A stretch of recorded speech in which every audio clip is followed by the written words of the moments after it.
and I now welcome our participants to ask questions to our presenters. If you'd like, please raise your hand or you could send it in the chat.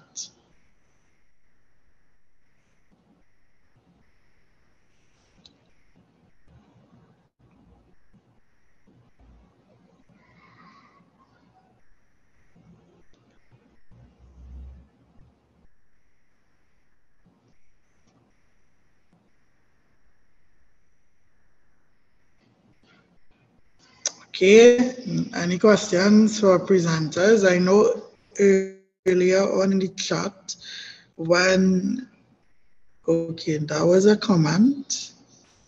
Okay, great. All right, so I guess I could just like ask a question in the meantime. So I know that there is this current plastic treaty that is being negotiated by the United Nations, just because we have a lot of, civil society organizations here in the Caribbean, Couple Foundation being one of them. How involved are civil society organizations in that process in terms of like contributing towards like the policy positions in that treaty?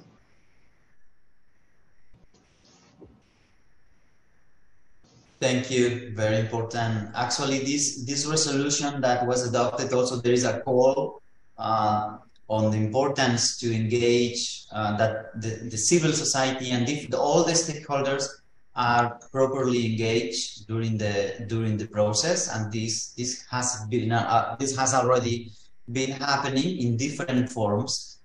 For instance, in the first meeting, there was a multi-stakeholder dialogue the day before the formal meeting. So there was a massive multi-stakeholder dialogue with many organizations taking part, representing informal recyclers, representing NGOs, youth organizations. So this was organized, and then there was a space during the meeting where was a kind of reporting back on these dialogues.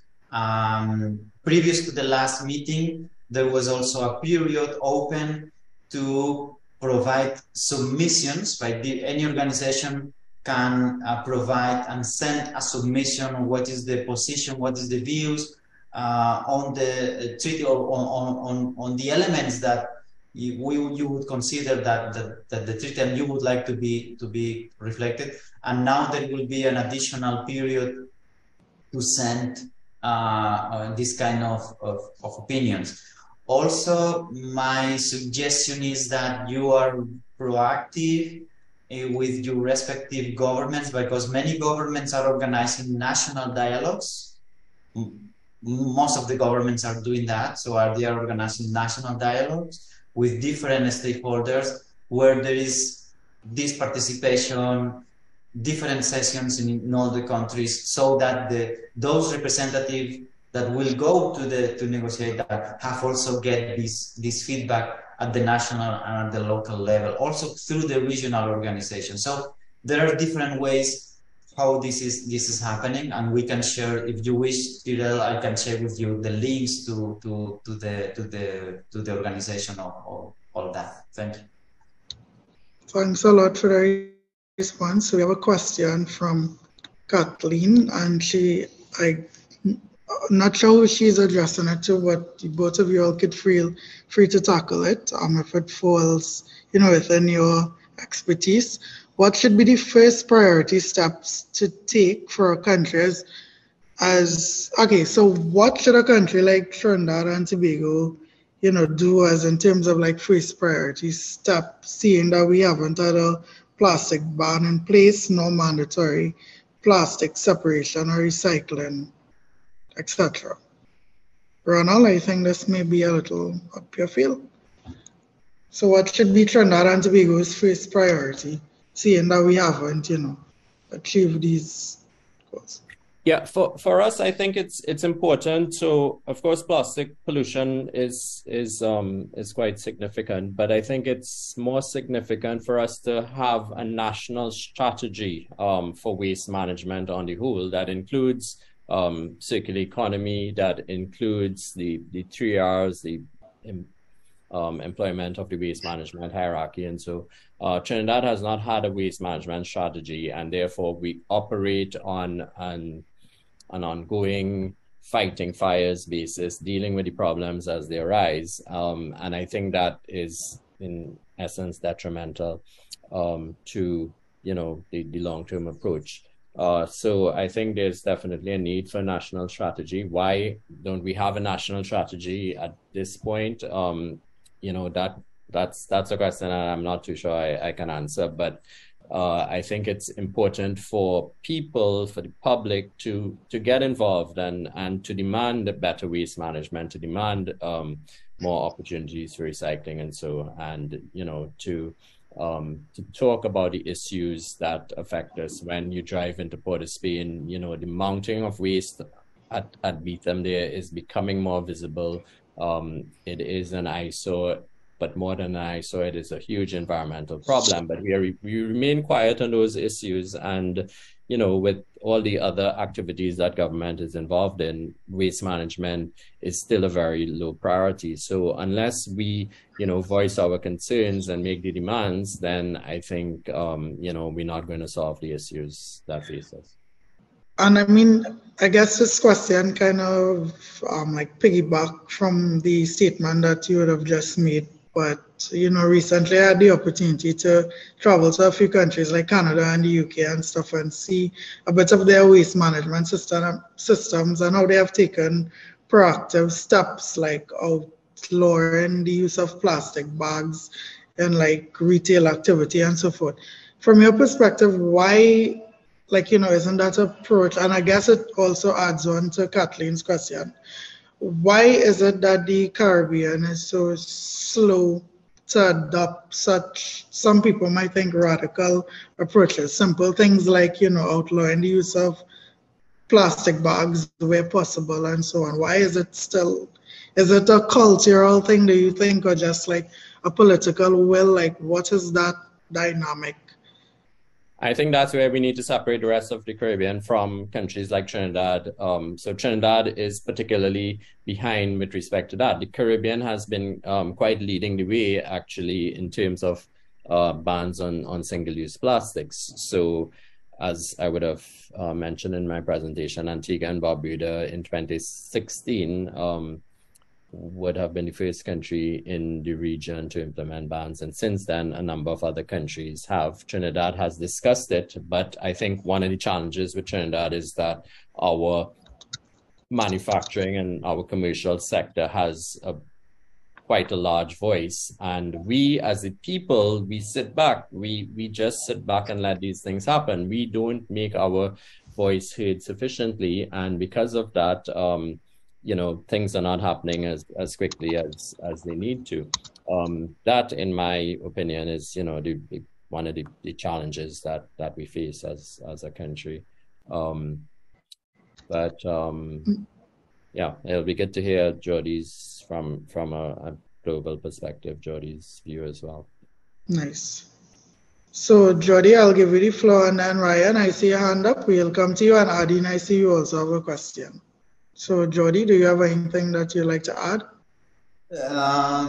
Yeah, similarly, I think I was reflecting, I would refer to the first steps. It's not only one single step, because we tend to conclude that what is required is education and awareness, and this is fundamental for sure.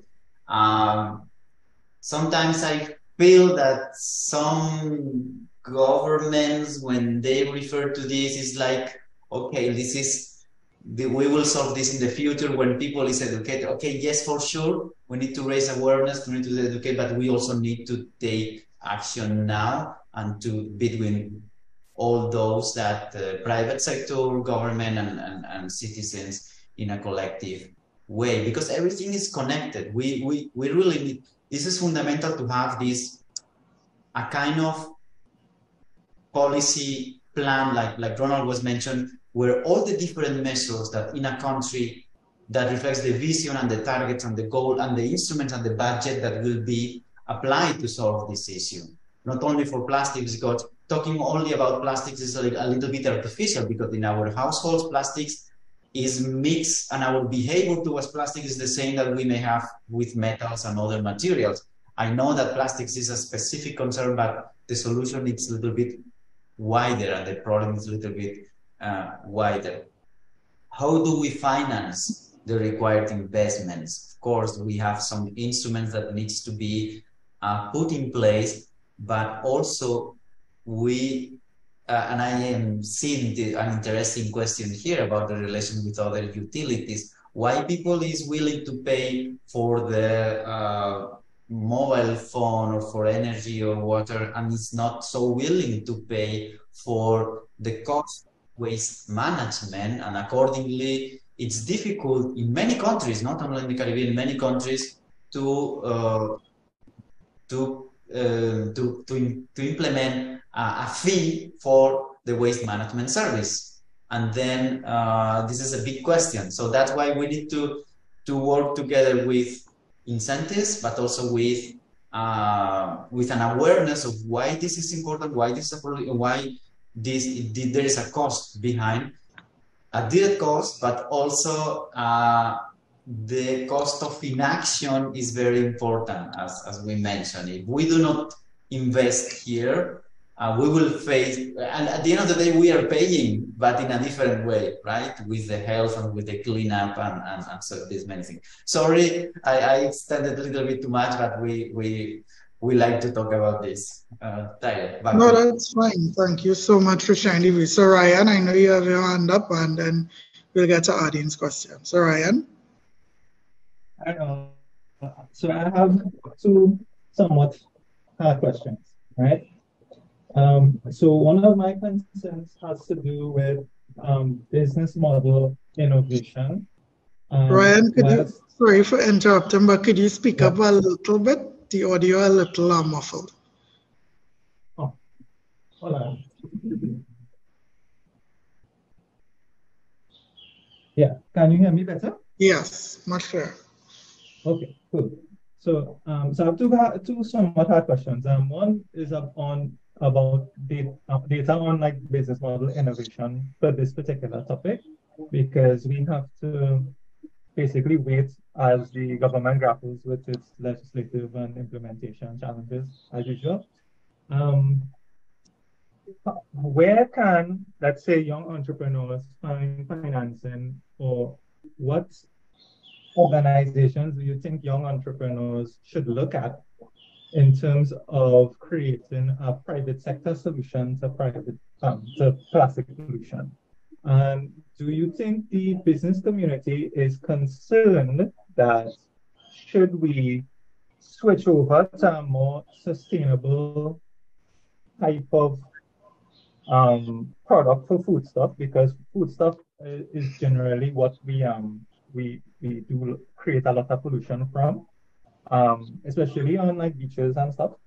Are there cost-effective alternatives readily available, or will it incur like a premium on the consumer? So for example, let's say someone wants to buy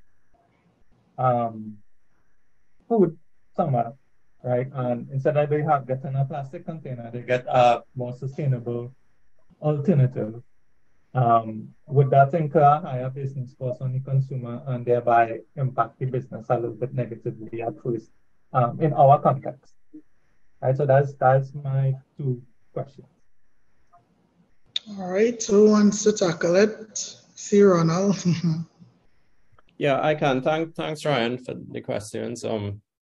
So with respect to business model innovation, there's the IDB lab. I don't know if that's the correct term, but the IDB has some instruments that provide financing for environmental solutions, and particularly looking at recycling and circular economy at this point. So you can check that out. That's one that I know of, and there will certainly be others out there. Jody may wish to add to it. But one of the things that we need to recognize, though, is that it's difficult to create the economies of scale to run successful business operations in the recycling field without supporting systems, legislation, incentives, and so forth. It's, over a period of time, businesses have become involved. When the prices of plastic are high, they survive, but as soon as there's a drop in the price, they have to close down. And so we have seen cycles on that over the last few decades, at least. With respect to the second question, sorry, just remind me what the second question was about.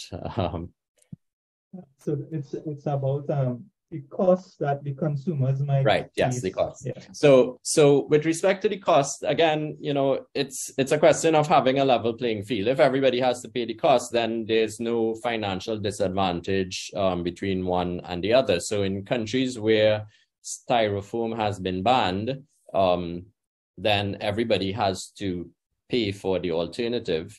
And the alternative, in fact, is more expensive. So it adds to the cost of living, yes.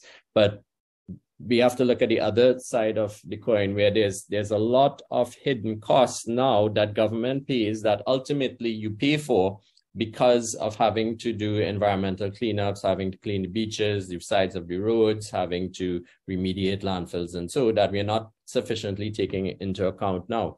And that's one of the challenges with the existing systems, where there's lack of natural resource accounting. And so we look at financial accounts only without looking at the cost of the environment and the environmental costs, and even the social costs. So countries have been able to do it quite successfully within the Caribbean, and it creates the opportunity. Again, cost is based on supply and demands, and so as the demand for a different type of item increases, then there's the opportunity for that cost to go down as well. So we also have to look at it from that perspective. Yeah, so that's my thoughts on it. Would Jody like to add anything before we go on to our last two questions? I see in the chat from Adine and Alyssa. Yes, very shortly, I promise. Just to complement as an example, where I live here in Panama, there was a complete ban a few years ago of both plastic bags and also styrofoam. And you can observe now in the market, maybe it's a bit more expensive, but before, when there are both options, the alternative materials were much more expensive and were not produced locally. Now you only find the alternative material. I know that there is a lot to do yet, how sustainable it is, that we can talk about that. But there is no other material, and the price is not that higher than before. And there are new producers, local producers, because we have a lot of raw material in this region of biodegradable materials. So there are new business, new materials locally produced that did not exist before. So sometimes there are some entrepreneurs that find a way to also to have a place in these new conditions. Yeah. All right, great. So let's get to Adine's question, and it kind of, ties into something that we were talking about earlier on. It's not a secret that to some Trinidad has a very, wasteful culture. So in her question, she's asking, there's this wider discussion of Trinidad having that wasteful culture of electricity and water and so forth, just because I guess the resources are available. So is it wise to also include that topic of solid waste into that wider discussion when addressing these issues? And probably, as Ryan may have alluded to, like incurring some sort of a tax or a cost to make people be a little more conscious of how they interact with solid, materials and waste. Yeah, absolutely. I mean, there's no doubt about it. There's a need to have those discussions and the time also all those discussions. And in a lot of ways, the financial impacts outweigh everything else. So if there are higher costs for electricity, naturally you will become more aware of your usage. And so same thing with waste management. It's a difficult discussion, but it's a discussion that has to be had.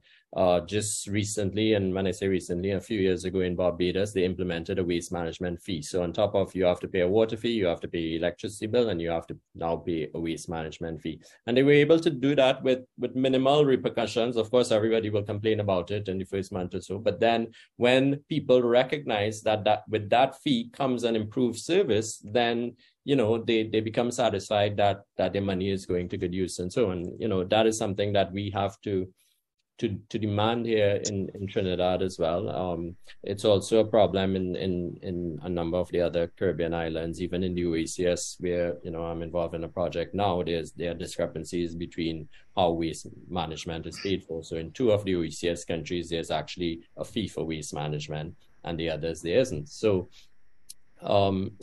yeah, we have to be mindful of that, and we have to have the discussions, have the stakeholder meetings, get people's thoughts, but also explain what are these fees going to be used for and how in the long run it's going to benefit the population. Great. I know we are approaching to, this isn't the last question, but as you just made that comment, I saw Alyssa's comment before I get to the question, which is also the last question, but she said, a landfill fee might actually be a little counterproductive in Trinidad as it might encourage people to indiscriminately, dump waste. Do you think it could have that negative effect? Because, it sometimes is a society to find ways around things. So. Yeah, absolutely. So, I mean, a landfill fee is, just one of the financing options, and it isn't. I'm not saying that we definitely need a landfill fee. However, it needs to be considered as the other option. So what we have to again discuss as a society, what is the best means of paying for the true cost of waste management to include recycling and recycling of plastics, and a landfill fee can be one of them. If there's a landfill fee, again, we just need to look at the countries that have been successful in applying landfill fees and how does it work. And one of the things that they have done is, of course, there's a definite need to increase monitoring and enforcement, but there's also a need to increase fees. And if the fees are so prohibitive that when one person gets caught and they have to pay that fee, then it changes the entire psyche and the entire culture of the country. So we have to be mindful of that. We have to be mindful that it has worked in a number of other countries, and therefore, what was the success factors that made it work? Doesn't mean it will work here, but those are the discussions, and that is the dialogue and the analysis that we need to do if we need to improve waste management. So as you were speaking, something came to mind, but I'll tie it into Alyssa's question, as I'll make this the last question. So she asks, how do we get government to enact recycling legislation? And I will pose that to both presenters, but I will also add to that question. We could have the legislation, but as you spoke to earlier, culture is also a part of it. Up to this morning, I'm still surprised. I don't know why I'm surprised when I see people litter. But in addition to the legislation, what else can accompany that to ensure that people are better informed, to have better solid waste management practice and to stop littering? So in addition to that legislation, what should they do after that legislation? And that'll be the last question for both presenters. Yeah, Jody? You mean after legislation? Well, you need to ensure that you will have the capacity to enforce that legislation, and that's why you also need to include within the legislation those financial mechanisms, instruments that will allow you to have, or in the national budget, to have a minimum capacity also in the government to enforce. But at the same time, you need to continue these programs of awareness raising on education on a continuous basis, because you also need to get an acceptance of the measures and obligations of that legislation. You need to enforce, particularly to those private commercial units or stakeholders, and for the population in general, you cannot enforce. You need to, I mean, not in the same way, with the same mechanisms. You need to continue working with education and awareness. I'm aware there was a very successful campaign some years ago in Trinidad and Tobago. I don't remember the name of that of that campaign, but this needs to be for 1 year, but you need to see how you continue over the years this kind of campaigns. Yeah. Thank you. All right, great. So thank you so much for the incredible presentation and for taking time to answer the questions as well. And I think Pat Mago's comment kind of summarizes everything. Personal responsibility also plays a big part in this issue. We could talk so much about the laws and the legislation and the fees, and everything is connected, so they are all important. But we also have to remember personal responsibility as well. So I know everyone has busy schedules, but we really, really, really want to thank our presenters and participants for taking the time. I would like to thank my colleagues at the Cropper Foundation here, Adine Sergio, who is the communications lead, and of course our CEO, Omar Mohammed, who worked very hard to pull together these webinars. So if you have attended already, we usually send the resources from the presenters via email. You are also encouraged to, let me get it now, and send it in the chat as a comment. You are also welcome to subscribe to our YouTube page and our social media pages, because we do upload the presentations there as well. You could always go back to view them. We upload both the presentations and the Q&A session. So feel free to check it out. I'm just getting the link to send it in the chat, the YouTube. Follow us on social media. If you aren't familiar already,